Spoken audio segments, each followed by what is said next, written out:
no Evangelho de João. Evangelho de João, capítulo 15.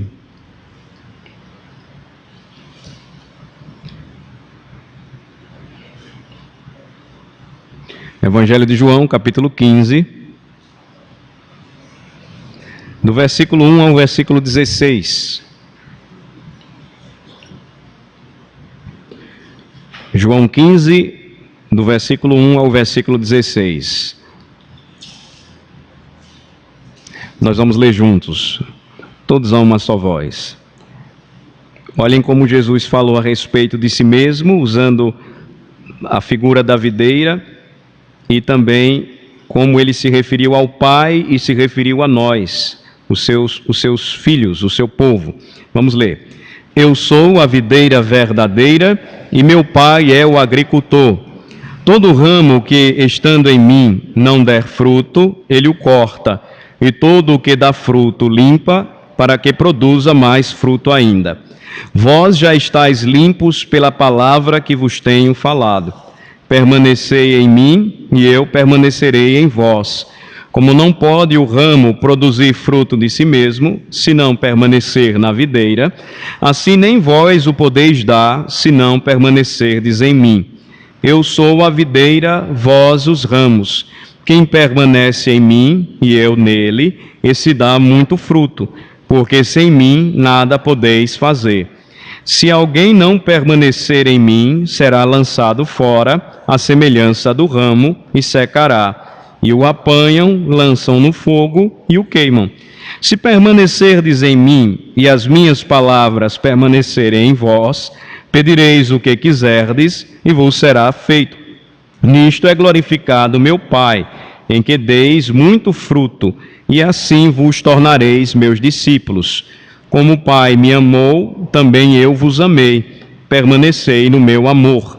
Se guardardes os meus mandamentos, permanecereis no meu amor. Assim como também eu tenho guardado os mandamentos de meu Pai, e no seu amor permaneço. Tenho-vos dito estas coisas, para que o meu gozo esteja em vós, e o vosso gozo seja completo. O meu mandamento é este, que vos ameis uns aos outros, assim como eu vos amei. Ninguém tem maior amor do que este, de dar a alguém a própria vida em favor dos seus amigos. Vós sois meus amigos, se fazeis o que eu vos mando. Já não vos chamo servos, porque o servo não sabe o que faz o seu senhor, mas tenho-vos chamado amigos, porque tudo quanto ouvi de meu Pai vos tenho dado a conhecer. Não fostes vós que me escolhestes a mim, pelo contrário, eu vos escolhi a vós outros e vos designei para que vades e deis fruto, e o vosso fruto permaneça, a fim de que tudo quanto pedirdes ao Pai em meu nome, Ele vos conceda. Vamos orar. Abençoa-nos, ó Senhor, no momento em que, diante da palavra que é tua, que é verdadeira, que é alimento para as nossas almas, nós buscamos a instrução que vem dos céus. Abençoa-nos e concede-nos, ó Senhor, o entendimento. Fala ao nosso coração, que o exercício da nossa fé seja a comprovação de que esta fé não é apenas a simples aceitação daquilo que nós estamos vendo, lendo, estudando, entendendo, mas que a fé, ela é experimental e ela se baseia nas convicções que temos e que aprendemos na Tua Palavra, Senhor. Ajuda-nos para que continuemos crescendo no conhecimento e na graça de Cristo. Ajuda todo aquele que vem buscar o conhecimento da palavra e que a Tua glória, Senhor, resplandeça em seus corações e todos nós saiamos daqui felizes, alegres, plenamente satisfeitos em Cristo, crendo que Ele é o único e suficiente Salvador e Senhor das nossas vidas. Nós oramos no nome dEle, nosso Senhor Jesus Cristo, e pedimos estas bênçãos, ó Pai. Amém.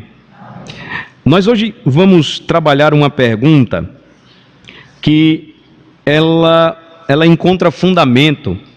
Sua pergunta e a sua resposta, precisamente, ela encontra fundamento, ela encontra base em passagens como esta de João 15, que acabamos de ler.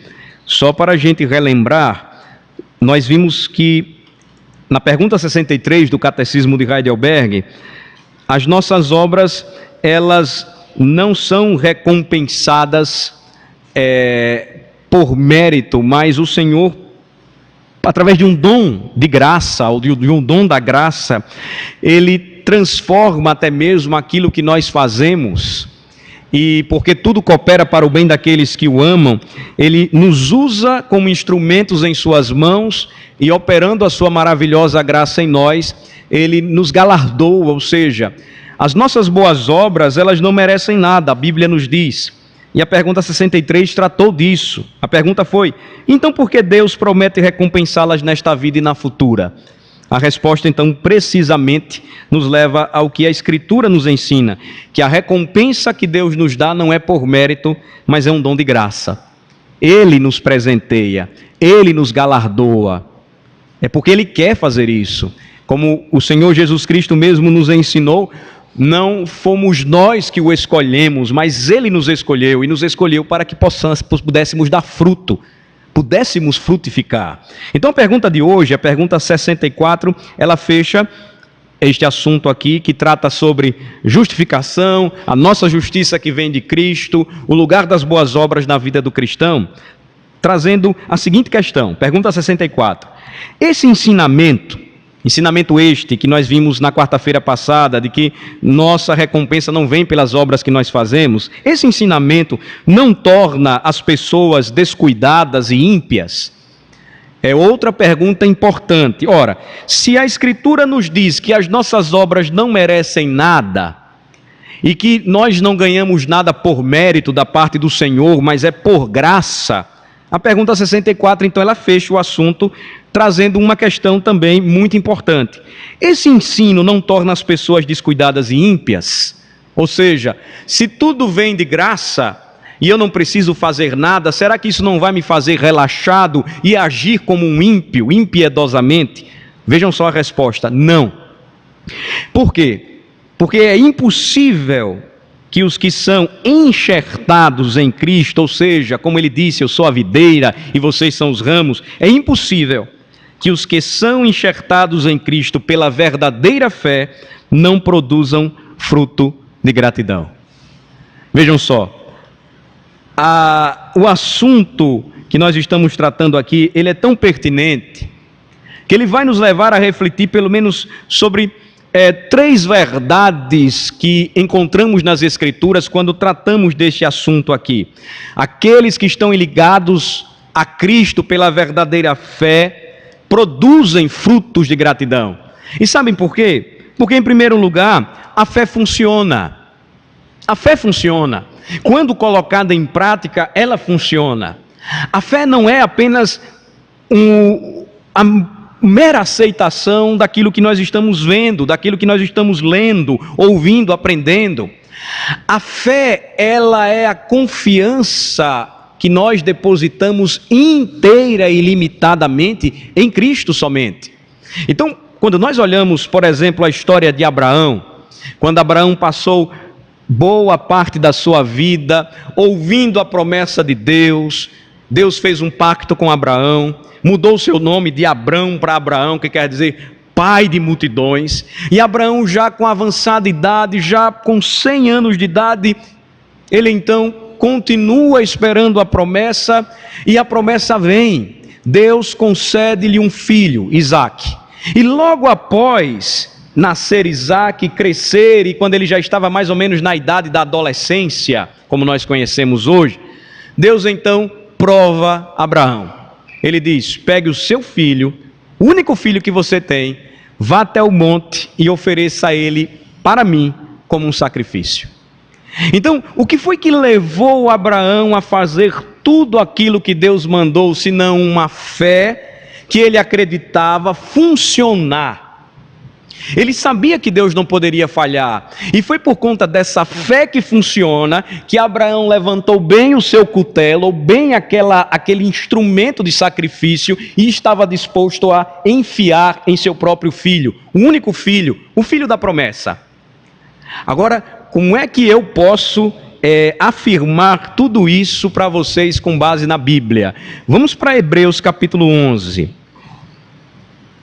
Se você não conhece a história deste homem conhecido como o pai da fé, Abraão, você precisa ler o primeiro livro da Bíblia e lá você vai encontrar essa história maravilhosa.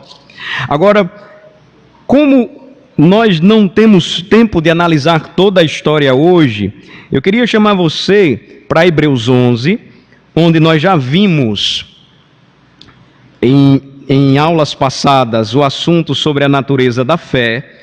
E quando nós chegamos no exemplo de Abraão, vejam só que interessante. Olhem só, no versículo de número 17, a partir do versículo 8 tem todo um histórico de como Abraão foi um homem que colocou a sua fé em ação. Ele cria que a fé funcionava, que a sua fé funcionava, porque ele experimentou tudo aquilo que ouviu da parte de Deus e confiou sem limites na palavra do Senhor. Porque, como diz o autor aos Hebreus, a fé é a certeza de coisas que se esperam, a convicção ou a substância de fatos que não se veem. E sem fé, Abraão sabia, seria impossível agradar a Deus, porque aquele que se aproxima de Deus precisa crer nele, crer que ele existe e que se torna recompensador ou galardoador dos que o buscam, versículo de número 6. Aí quando nós chegamos no versículo 17, olhem só que maravilhosa é esta verdade bíblica. Vamos ler juntos do versículo 17 ao versículo 19, vamos lá. Pela fé, Abraão, quando posto à prova, ofereceu Isaque. Estava mesmo para sacrificar o seu unigênito, aquele que acolheu alegremente as promessas, a quem se tinha dito: em Isaque será chamada a tua descendência, porque considerou que Deus era poderoso até para ressuscitá-lo dentre os mortos, de onde também figuradamente o recobrou. Então, por que o ensinamento que diz que a nossa vida, ela não é garantida por obras, mas é um dom da graça de Deus, e Ele mesmo recompensa aquilo que nós fazemos por obediência? Porque a Escritura nos mostra e nos traz esse ensinamento, e esta verdade ela é tão clara nas Escrituras quando nós lemos e estudamos o assunto, porque aqueles que estão ligados ao Senhor, pela verdadeira fé, eles não podem fazer outra coisa senão obedecer. E quando eles começam a obedecer, inevitavelmente os frutos de gratidão irão surgir. Vamos lembrar novamente a história de Isaque.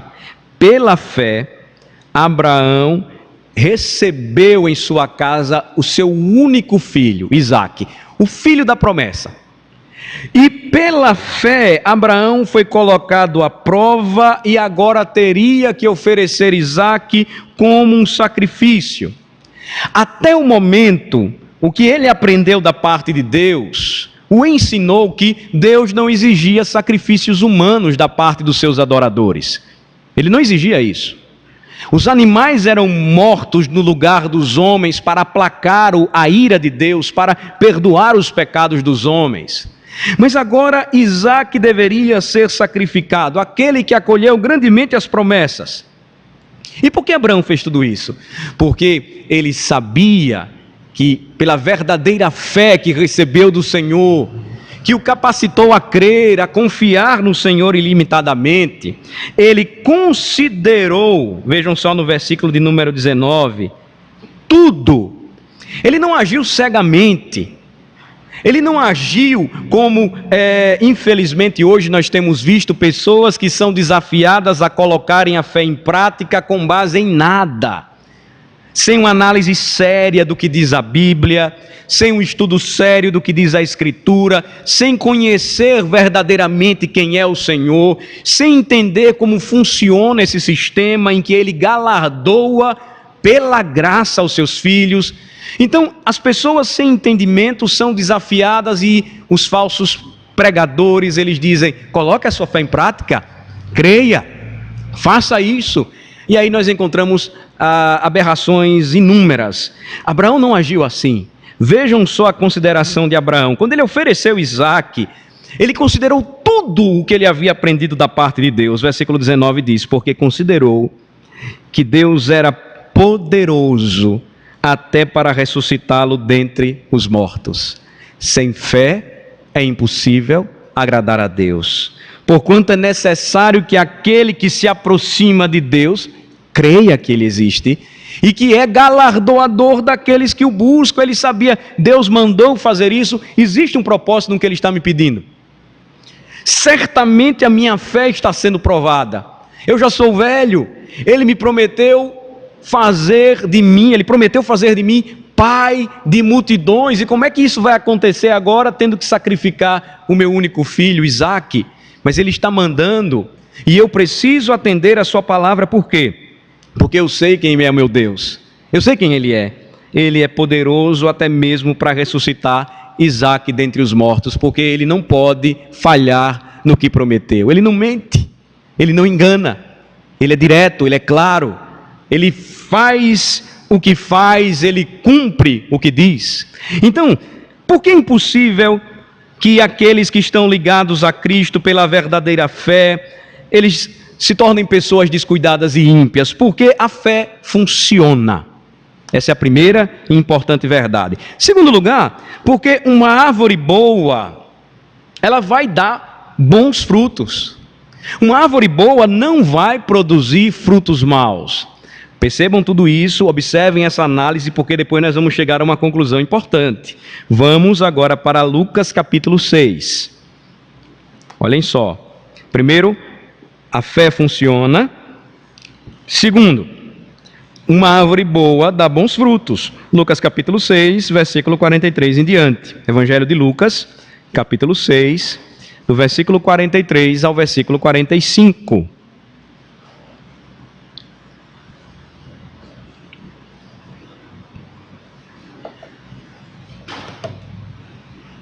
Todo mundo achou? Vamos ler. Não há árvore boa que dê mau fruto, nem tampouco árvore má que dê bom fruto. Porquanto cada árvore é conhecida pelo seu próprio fruto. Porque não se colhem figos de espinheiros, nem dos abrolhos se vidimam uvas. O homem bom do bom tesouro do coração tira o bem, e o mal do mau tesouro tira o mal. Porque a boca fala do que está cheio o coração. Uma árvore boa sempre dará frutos bons. É da natureza da árvore. Uma bananeira, ela não vai dar urtigas. Uma macieira, ela não vai dar abrolhos. Ou como o Senhor Jesus Cristo usou aqui, usando os elementos da sua época, figos não podem ser colhidos de espinheiros, nem abrolhos podem ser colhidos de videiras. Não pode acontecer. Cada natureza vai então revelar o que está dentro de si mesma. Ou cada árvore vai revelar o que está dentro de sua própria natureza, porque ela foi feita para aquilo ali. Quando o assunto então diz respeito à vida do homem, o homem que nasceu de novo, que tem a verdadeira fé em Cristo, ele está ligado a Cristo. Nós não lemos isso em João capítulo 15? Vamos voltar para lá. João capítulo 15. O versículo específico que eu queria mostrar para vocês aqui, em João 15, é o versículo 5. Vejam só. O Senhor Jesus disse assim, João 15, versículo 5. Vamos ler? Eu sou a videira, vós os ramos. Quem permanece em mim e eu nele, esse dá muito fruto, porque sem mim nada podeis fazer. Então, quem está ligado a Cristo, interessante, o Catecismo Heidelberg usa a palavra enxerto, que é uma técnica que ainda hoje é utilizada. Então, nós não estávamos ligados a Cristo, mas pela fé agora estamos nele. E a palavra na Bíblia é enxertados nele. E aí passamos a ter vida, porque Ele nos deu a vida. Passamos a dar fruto, porque estamos ligados a Ele. Então, o ensino que diz que a salvação é pela graça, mediante a fé, jamais vai tornar aquele que entende, que crê, que recebe esta palavra, descuidado ou ímpio. Por quê? Porque se ele agir desta maneira, ele nunca conheceu o Evangelho. Ele entendeu que seria possível ouvir e crer, mas não experimentar. Isso é impossível. Se eu ouço e creio, e agora eu vivo ligado a Cristo, é impossível, porque é impossível que eu não produza frutos de gratidão, porque a minha natureza será inclinada para fazer isso. E aí percebam que este fruto é apresentado aqui pelo Senhor Jesus Cristo como o exercício do amor fraternal. Quando você pratica boas obras, você pratica boas obras para alguém. Você exerce boas obras a serviço de alguém. Então, por exemplo, se você, como crente, recebe um dom da parte do Senhor e você coloca este dom a serviço do reino, você está abençoando alguém, você está demonstrando amor se você ora, se você socorre, se você visita, se você aconselha, se você ensina, se você prega, se você faz as coisas simples a serviço do seu próximo, você ama. E o amor é uma atitude, é uma decisão. E, infelizmente, em nossos dias, a ideia da emoção que toma conta do amor faz com que, nesse período, por exemplo, filhos desobedientes, filhos que desagradam a sua mãe, filhos que maltratam a sua mãe, se dirijam a uma loja dessas de aparelhos celulares e comprem um celular bem bonito. E aí dá para ela, Feliz Dia das Mães. Amor não é somente ser envolvido pela emoção da Semana das Mães. É você agir diariamente por amor a sua mãe ou a seu pai, ou os pais agirem em favor de seus filhos, os cônjuges, os irmãos. Então, quando eu ouço o que a palavra me diz, e a palavra diz, faça isso, obedeça o que eu digo, o Senhor me diz isso, e eu faço, o que é que eu estou então começando a produzir, porque estou ligado a Cristo e obedeço pela fé? Fruto de gratidão. Eu já falei isso em algumas mensagens e estudos anteriores, mas eu acho interessante aqui tocar num assunto, mostrando o seguinte, meus irmãos, que antigamente o voluntariado nas igrejas protestantes era algo assim extraordinário. Era algo assim que era perceptível ao mundo, nas missões, na dedicação, na obra de caridade, na fundação de escola, de orfanato, de asilo, de assistência. Mas percebam que existe alguma coisa errada com o mundo. E entendam a colocação que eu quero fazer aqui. Existe alguma coisa errada com o mundo quando nós começamos a necessitar, como cidadãos ou como sociedade, de assistentes sociais. Existe alguma coisa errada. Não estou dizendo que a função do assistente social não é importante, é extremamente importante. Mas percebam, quando alguém precisa de um assistente social na sociedade e se esquiva da obrigação maior de ser um assistente social para a sociedade, porque Deus me fez assim, alguma coisa está errada. E isso influenciou extremamente a mentalidade dos cristãos atuais, de forma que, quando nós ouvimos sempre o Evangelho, nós queremos só receber, nós não estamos dispostos a dar. E o que o Senhor nos diz é o seguinte, olha, no versículo 6, se alguém não permanecer em mim, será lançado fora, à semelhança do ramo, e secará, e o apanham, lançam no fogo e o queimam. Se não há produção de frutos, então esse ramo ele não está servindo para o propósito de Cristo. Notem que se nós produzimos frutos, nós estamos fazendo aquilo que o Senhor nos ensinou a fazer. Versículo 16, que vocês leram comigo, eu gostaria que vocês lessem novamente. Vamos ler o versículo 16. Não fostes vós que me escolhestes a mim, Pelo contrário, eu vos escolhi a vós outros, e vos designei para que vades e deis fruto, e o vosso fruto permaneça, a fim de que tudo quanto pedirdes ao Pai em meu nome, Ele vos conceda.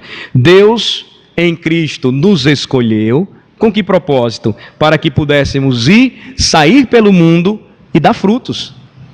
O fruto de gratidão, então, é a prova cabal de que nós, então, somos de Cristo, pertencemos a Ele.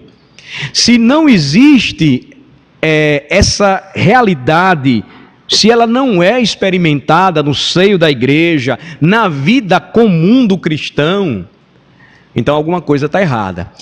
Eu lembro que em um trabalho inicial que desenvolvi em uma região muito difícil, dos bairros populosos da cidade do Recife, eu fui designado pela igreja onde trabalhava para uma região onde havia uma parte pobre e uma parte mais desenvolvida da cidade. E a congregação estava ali no meio. E então, chegando lá e tratando da realidade do local, o que foi que eu comecei a perceber? Como pastor, alguns problemas relacionados ao culto, algumas deficiências do ensino, no momento do louvor, ou tudo girava em torno do louvor, havia muito barulho, muita zoada, pouco entendimento, muita gritaria, enfim. E aí eu cheguei em uma das reuniões com o pastor titular e disse: olha, eu não quero mais não dá para mim, eu não aguento. Aí, mas por quê? Eu disse: não, porque na época a Adriana era grávida, eu disse, a criança na barriga dela treme com o barulho que tá, a gente não aguenta, era um espaço pequeno.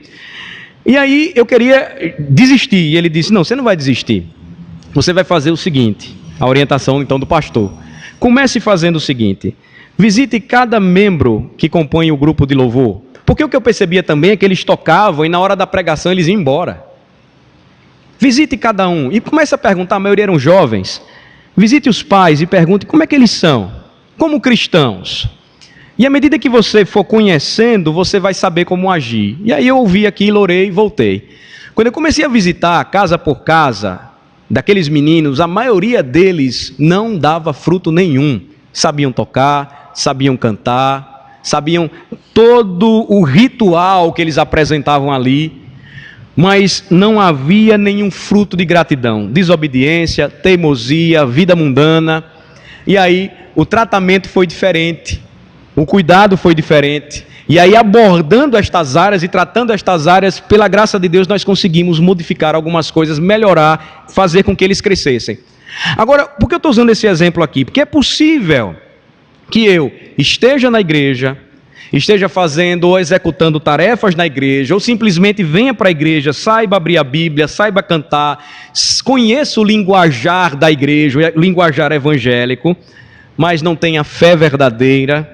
E se eu não tiver fé verdadeira, eu não vou produzir outro fruto, senão o fruto que a minha própria natureza me compele a fazer, ou me compele a produzir, frutos maus. Não serão frutos que glorificam ao Senhor, porque se eu fui escolhido, eu serei então transformado, designado para que dê frutos, e esse fruto ele deve permanecer. Vejam só outra passagem correlata em Mateus capítulo 7, que é muito conhecida, e é com base nesta passagem que o Senhor ele vai tratar no dia do juízo aqueles que não produziram bons frutos. Mateus capítulo 7, versículo 18. Vejam só, Mateus 7, versículo 18. Vamos ler? Não pode a árvore boa produzir frutos maus, nem a árvore má produzir frutos bons. Então, Jesus está tratando aqui do cuidado que os discípulos deveriam ter com os falsos profetas. Ele diz no versículo 15, tenham cuidado com eles, porque eles se apresentam disfarçados de ovelhas, mas por dentro são lobos roubadores. E aí Jesus vai ensinar a cada um de nós como identificá-los. Versículo 16, pelos seus frutos os conhecereis. Colhem-se porventura uvas dos espinheiros ou figos dos abrolhos? Assim, toda árvore boa produz frutos bons, porém a árvore má produz frutos maus. É da natureza. Você tem como localizar, você tem como ver, você tem como perceber. Agora, antes de tentar achar nos outros, Jesus vai tratar antes do coração dos seus discípulos e trata do nosso.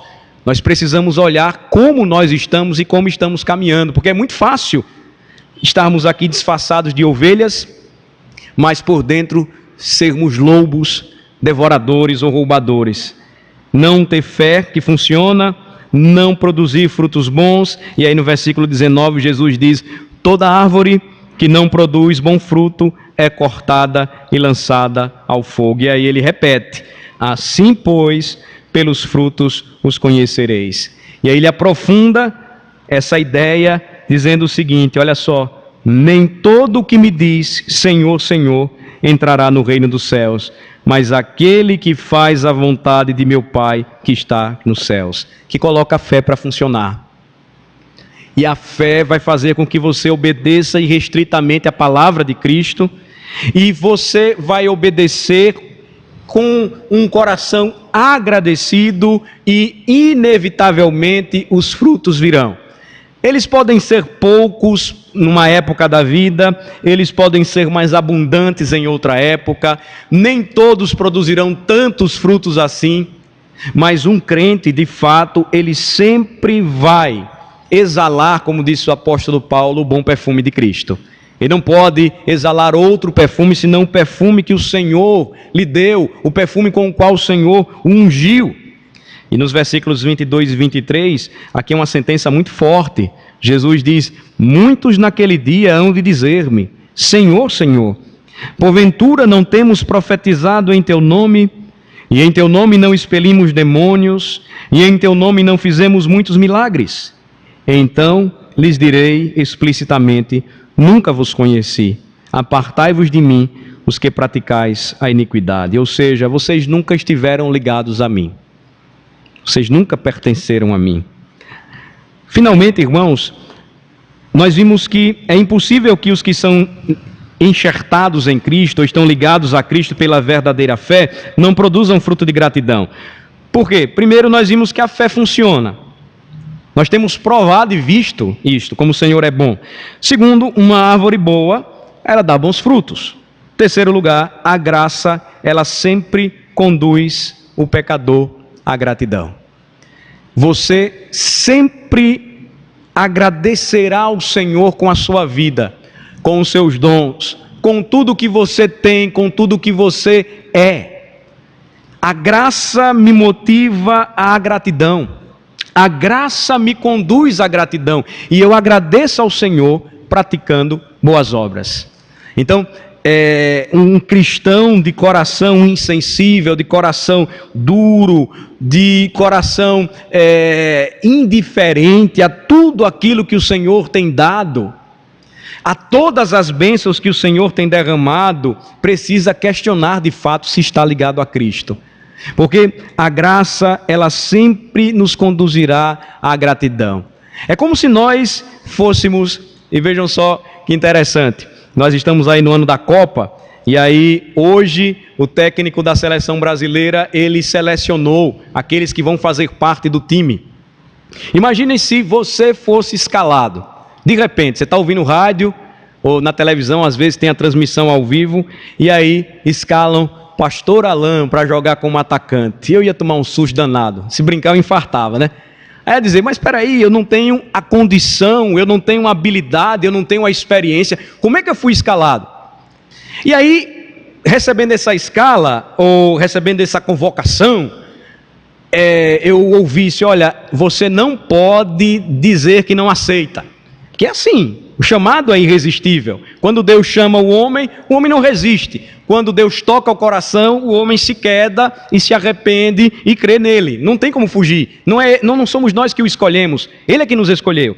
E aí então nessa convocação, eu ouvisse, olha, você não pode dizer não.